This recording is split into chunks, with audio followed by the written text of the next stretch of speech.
At the beginning of Assassin's Creed 2, what I wanted is really to change the structure of the missions to, instead of having a main structure, it's to have different structure each time you start a new sequence of missions. There's a story that will be there. They'll drive the missions, surprise you, maybe missions that you start and you think that you're going to do something, maybe you'll have a U-turn and do something else instead.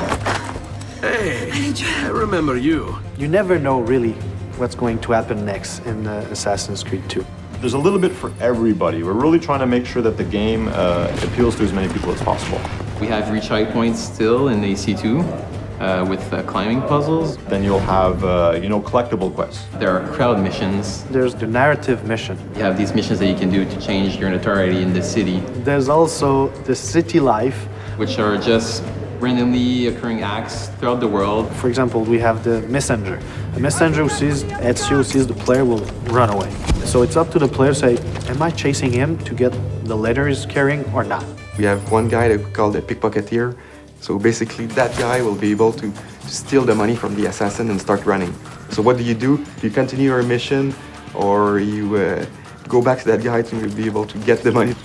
Throughout the world, you're gonna find exciting, memorable historical landmarks that also have interiors that you get to play through with lots of acrobatics and running and jumping. And these interiors lead to tombs that have been hidden for hundreds of years that only the assassins can find. You find these caves, you find old rundown castles, you can find a church. And you'll be, doing free running around the church to eventually find a hidden treasure. The player's gonna be inside the Duomo, and that interior is one of the biggest interiors in Italy. And jumping and climbing through all of it is really gonna give you a sense of the awesomeness of this building and your incredible freedom. For sure, these moments will be like a wow moment. It's like having an extra game or extra games inside the game that you bought.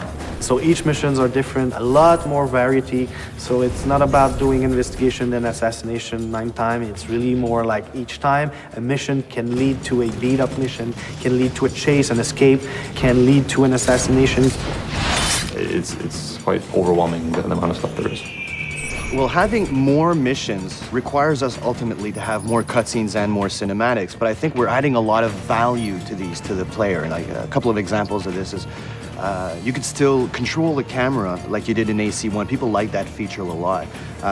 We also have mini branching cutscenes where the player will have to interact at a specific time, and this may have 2 different effects. So if you hit the cinematic at the wrong time, then you might just hug a lady, whereas if you hit it on the right time, well, who knows what's going to happen.